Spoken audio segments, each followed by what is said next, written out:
Hey there, it's Michele Caruana from Play Cafe Academy and Profitable Play. And in this video, I want to talk about the ins and outs that I'm predicting for the indoor playground industry for 2025. Now, if you've been watching this channel for a while, you'll know that I do one of these videos every single year. This is probably my 5th or 6th year doing a trends prediction video. Now, this one is going to be formatted a little bit differently because, again, instead of just predicting trends, I'm going to be predicting the ins and the outs. So if you are really passionate about my previous format, so just straight predicting trends, I actually did a really in-depth podcast episode that I just released this week on the Profitable Play podcast. That's, again, very much detailed. It's step-by-step and it's 45 minutes long. So it's going to be a lot longer than this video. And with that, I'm going to link that in the video description. But with that, I wanted to ask for your help before we get into my ins and outs predictions. So if you listen to both the podcast and YouTube channel, or honestly, if you listen to one or the other, probably the YouTube channel if you're watching this video, but I want to know, do you like when I do these shorter summary type videos on the YouTube channel that are like 10 to 20 minutes long? Or do you like when I get really detailed and break down step by step strategy like I do on my podcast?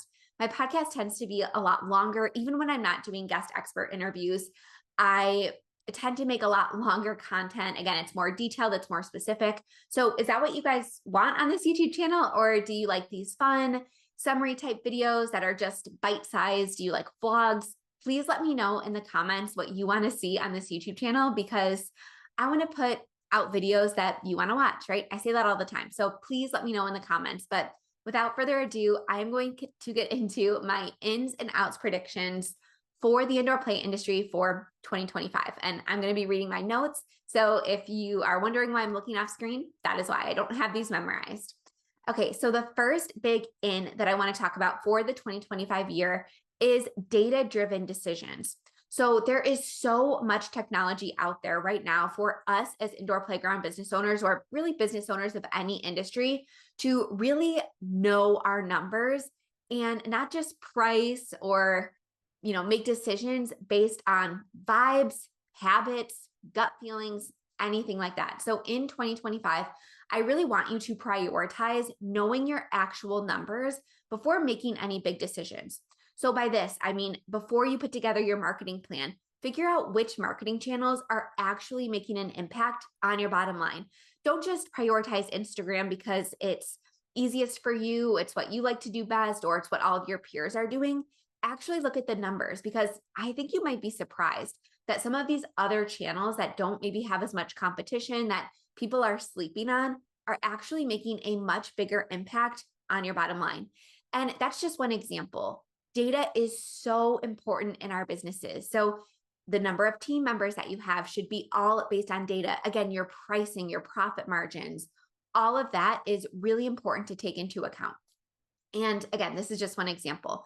You can also use data to figure out what your open play hours should be, what revenue streams you should really focus on, and which could maybe take a back seat this year. And that's not saying you can't ever prioritize it. But again, we're talking about 2025 here. So in 2025, we are not making decisions based on habits, what we've always done, or vibes. We are making data-driven decisions. And two of my favorite tools that you can use to do this are Wellness Living and Alluvi. They are made very specifically for this type of business model, and they are robust all-in-one systems that you can do your point of sale software on. You can run your cafe sales through it. You can do memberships. You can do marketing on it. So they send texts and emails and things like that. There's a lot you can do with these platforms.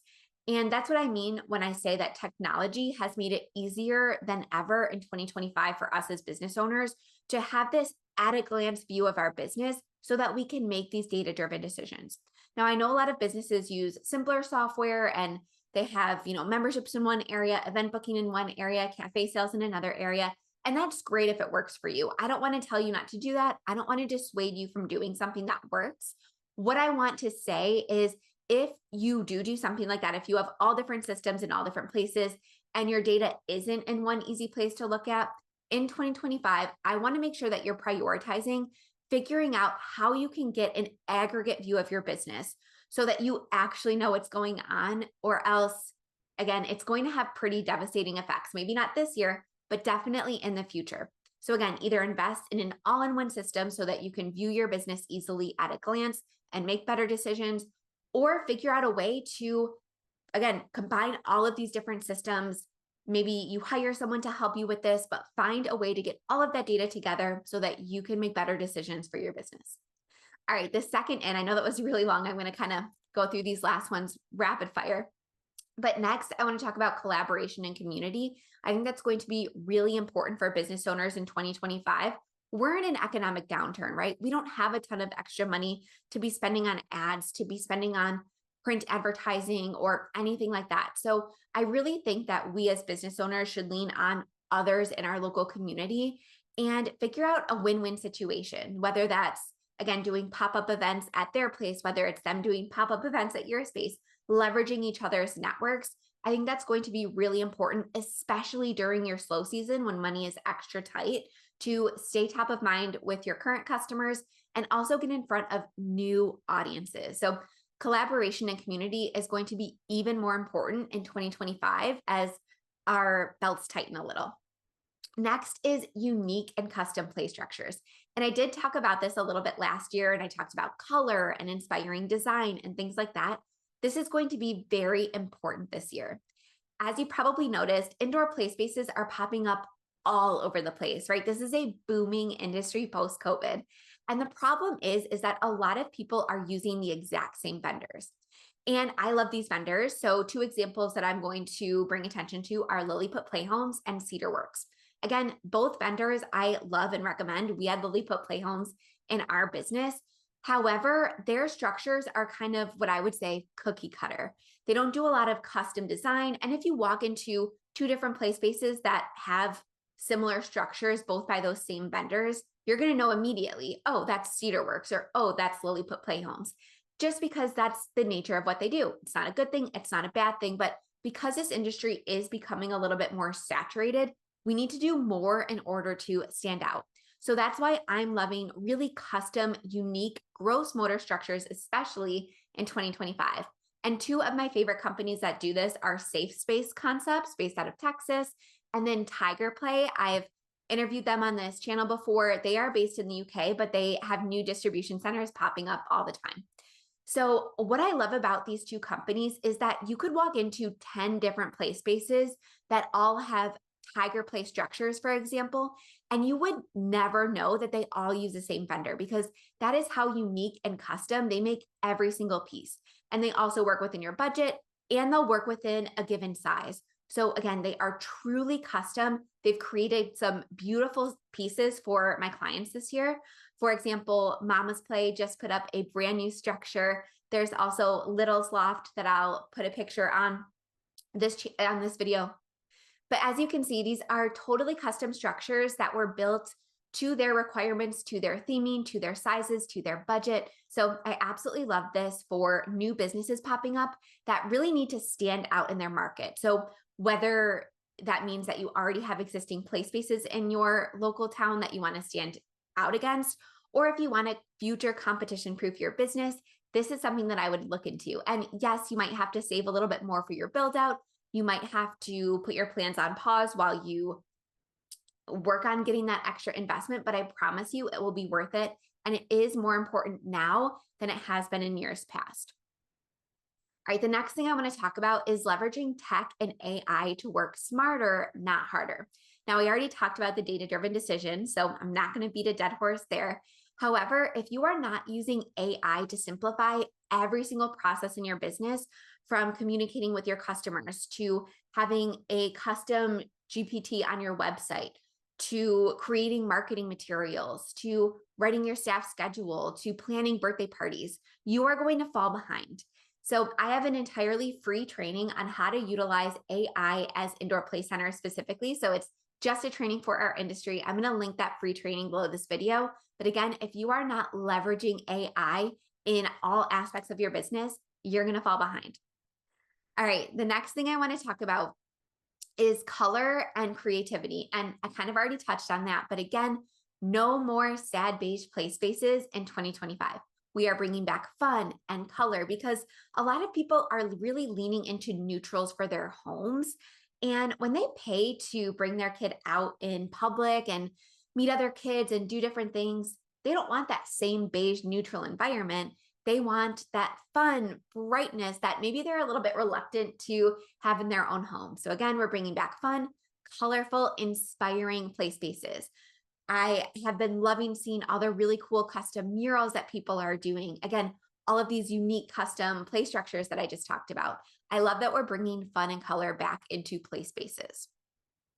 And with that, I also want to talk about how important it is right now to utilize local designers and support other local businesses. Again, this kind of piggybacks off my point about collaborating locally, but it is so important to form that strong bond with the other business leaders in your community, because when times get tough, again, it's much easier to lean on each other for support if you already have an established relationship with them. So I'm not saying to, do anything that's inauthentic, but the more relationships that you can form now, especially if you are booming, if people are clamoring to work with you, don't ignore those messages. Take that lunch, join the Chamber of Commerce, go to as many local business networking events as you can, because if times get tough, those are going to be the people that you can lean on for support, and vice versa, right? We're talking about win-win scenarios. But when times get tough in the local business landscape, again, those relationships are going to be very important. All right, the next thing I wanted to talk about, and this kind of goes with the out that I'm predicting, is I have talked about this so many times before, but I'm really, really sick of seeing indoor play space owners begging people for sales, almost threatening closing if people don't support them.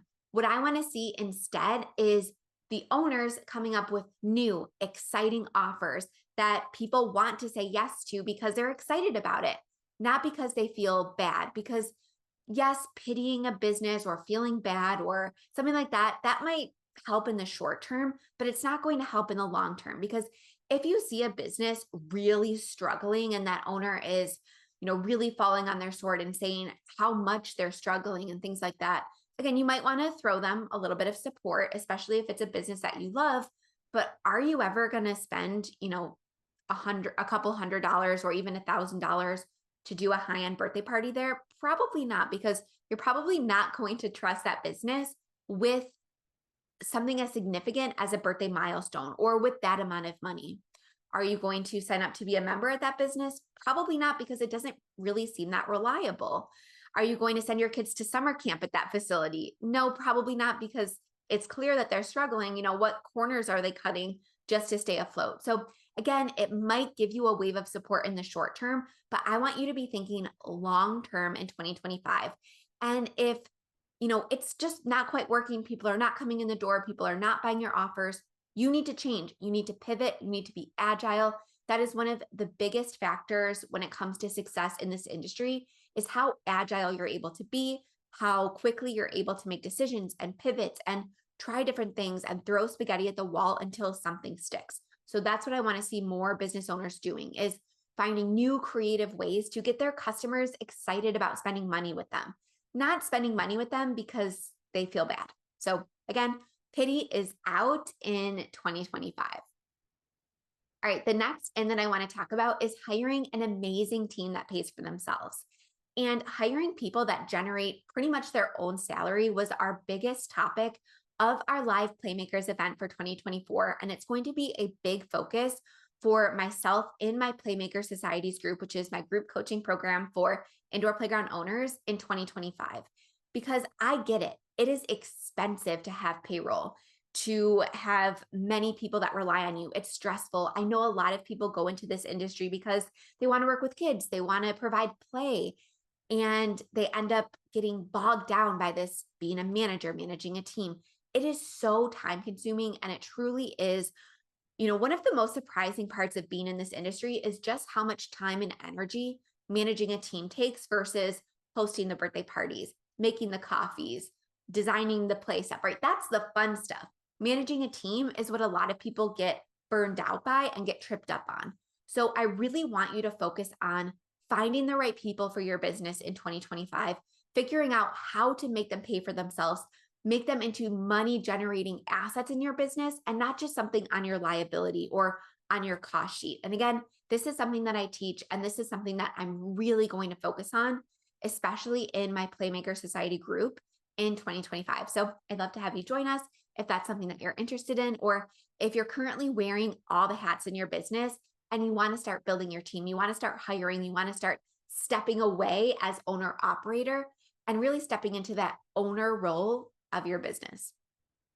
All right, the next I want to talk about is something that I've talked about the last couple of years, but I snuck it in this year as well. And that is unlocking recurring revenue. Because again, we are in an economic downturn and it is more fickle than ever to rely on these one-time transactions like open play passes, for example. We really need to figure out how we can form strong relationships with our customers so that they become more loyal, so that they want to become unlimited open play members, or so that they want to sign up for these bigger class packages, right? So I really want you to, if your customers are not, banging down your door asking for memberships, I want you to figure out why. And I really want you to focus on creating a compelling membership offer that people want to sign up for. Because again, a lot of people assume that memberships are customer driven, but people are not going to sign up for a subscription service or a recurring payment unless it's something they really are excited about. So I want you to talk to your best customers, people who memberships would be a great option for. And I want you to figure out what would make them say, heck yes, I want to be a member. Is it having classes included? Is it cafe discounts? Is it members only mingling events? Is it, what is it? You have to figure out what it is that's going to move the needle before you unlock the magic that is recurring revenue in your business. And I have a million podcast episodes on the power of recurring revenue. And I even have a YouTube video that shows a real life example of how an indoor playground business can reduce the number of new transactions needed per month by 85% simply by focusing on memberships. So if you could go into next month or, in a couple months from now, if you really focus and know that you need to make 85% less transactions and still be able to pay your bills, still be able to pay yourself, meaning you need to spend way less time marketing, you need to spend way less on ads, you need to spend way less time posting every day, worrying about stories, worrying about, dragging people in the door every day, worrying about the weather.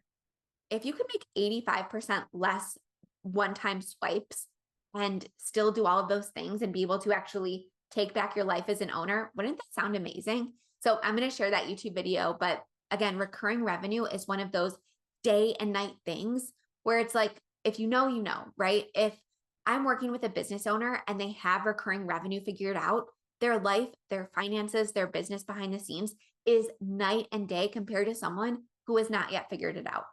And I know a lot of people will say, oh, it's not for me, it's not for my customers. Those are just people who have not figured it out yet. I promise you, this is something that I feel so passionately about because burnout is such a thing in our industry, because these margins are tight, right? We don't have a ton of money to spend on ads, money to get these one-time transactions in the door. So again, this depends a little bit on your size, your business model, but I promise you, recurring revenue will change everything about your business. And if you ever decide to sell one day, recurring revenue is one of the biggest factors that will go into commanding a high price in your business. So if you ever want to sell, recurring revenue is something I would focus on today, but if not today, at least in 2025. All right, the next thing I want to talk about is hiring remote team members for flexibility and unique skill sets. So again, this comes down to the economy again, right? Minimum wage is going up in a lot of places. A lot of places are finding it really difficult to not only find local talent that fits your exact needs, but also to afford local talent, especially if you're in an area that is very high cost. Like New York, for example, has one of the highest minimum wages in the country. Now, I am never saying to not pay someone a livable wage. However, if you're able to hire somebody that fits your exact needs, for example, if you're looking for somebody to create really amazing branding for your Instagram and for your marketing materials and to launch, let's say, all of your summer camp promotional materials or something like that. And if you can find someone in the Midwest in a lower cost area that is more than willing to complete your project or work on a retainer basis for something that's half the price of what a New York person would have to ask for, because again, their cost of living is higher, I want to open your mind to that possibility.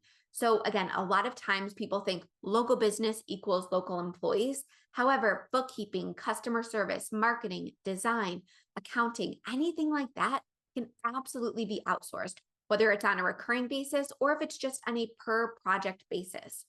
Even if you want to hire a personal assistant that's remote, again, remote employees and contract work are going to be some of the biggest opportunities for your cost savings and for your growth because you're opening your talent pool. So if someone in your local area is just not working, open up your talent pool. And I promise you, you will find exactly what you're looking for.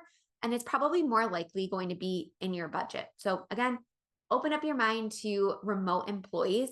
And I have a bunch of podcast episodes that I'm going to post in the video description. If you want to get more into that, there's legalities, there's tips, tricks. There's definitely a lot that goes into hiring remote. But again, this is something I want to see business owners explore in 2025. And then finally, universal design and inclusivity, as opposed to accessibility that's not really being inclusive. And I recently did an interview with inclusion specialist Kayla Coburn, and I'm going to link that as well. I know I'm giving you guys a lot of homework, but inclusivity and being truly inclusive in your business is so important now more than ever. And I'm not saying this is a trend implying that it's going to go away, but it is something that a lot more people are looking for and focusing on when they're choosing a play space, not just to go for one time, but to book those high-end birthday parties, to sign up for recurring memberships, things like that. This is something that they are looking for. And myself, as a mom of a child with a disability, this is something that I absolutely am looking for both my child and anyone else my child interacts with. So even for my older son, who is neurotypical, I still like to utilize inclusive spaces whenever I can, because some of his friends might have different abilities. So again, this is something that I really want to emphasize, and especially when it comes to universal design. So universal design, basically, again, this is a whole topic and I've covered it on my podcast. It basically means that all equipment can be used by all. So there's not one little corner meant for kids with disabilities, or there's not, a section or anything like that. All equipment is meant to be used by all. And that's what inclusivity really means, not just checking a box or becoming ADA compliant. So I really want business owners to go above and beyond just compliance and be truly inclusive and learn about what that means from the people that are, shouting it from the rooftops, like Kayla Coburn in 2025. So again, I'm going to link to the interview I did with her because she is really brilliant. All right, so now just going through the outs. Again, I touched on them, but I want to read through the list. So asking for everyone's opinion, because that is the most surefire way to make zero progress this year, is to constantly look to your community for every little decision. It's going to prevent your ability to be agile, and it's going to really hold you back in 2025. Again, pricing based on vibes, habits, we're not doing that. Worrying about competition, we're not doing it. We're keeping our eyes on our own paper. Sure, you want to be aware of what's going on, but all that time and energy that you're spending stalking their pages, worrying about them, I want you to redirect it into your own business, and that's going to give you much more benefit than, seeing what they're doing all the time. Lean into your specific space's strengths and go from there. Next is, again, using the same play vendors as everyone else. Wearing busy as a badge of honor. We are not doing that. We are hiring people to do as much as we can in our business, and we are reclaiming our time and freedom as owners. It's best for us. It's best for our business. It's best for our families. It's best all around. So we are not wearing busy as a badge of honor, and we're not bragging about wearing all the hats on social media, because that's going to signal to our customers that our businesses depend on us to operate. And I want you to put yourself in your customer's shoes. If a business owner is always saying, oh, we're not opening today because my son is sick, or we're not opening today because, a scheduling conflict with our nanny, if you're constantly posting about that on social media, and I'm not talking about 1 or 2 times, emergencies happen. But if that's something that continually comes up in your business, and your business, it's clear that your business 100% relies on you to operate, people are not going to trust you with their children's milestones and with hundreds of their hard-earned dollars, or even thousands. They're not going to trust you to drop their children off at your summer camps or your kids' night outs or anything like that, because you're telling them that they cannot rely on you, that Your business is completely dependent on one person who is struggling, who is busy, who has a family of their own, right? Operating with integrity is doing what you promise that you're going to be doing and doing it to the best of your ability, right? If your business is 100% dependent on you, that is not operating with integrity, because so often you're not going to be able to do what you promised. If your child gets sick, if there's a childcare emergency, if, you know, as something like that happens, you're not going to be able to do what you promised. And that's going to tell people that, oh, I can't rely on them. I'm not going to trust them with my kid's party. I'm not going to trust them with my kid's safety and well-being. And that's going to lead to less sales, less transactions, all that stuff, not just in the short term, but also in the long term. So again, we're not doing that in 2025.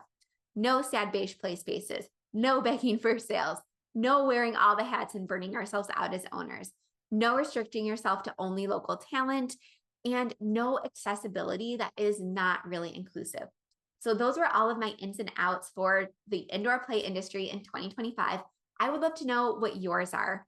Let me know what ins and outs I missed. Let me know what you would like to see in the industry. Leave them in the comments, and please let me know what you would like to see on this channel. I have to be really intentional about my time as I'm creating video content, because you likely know I have a brand new baby. She does not nap.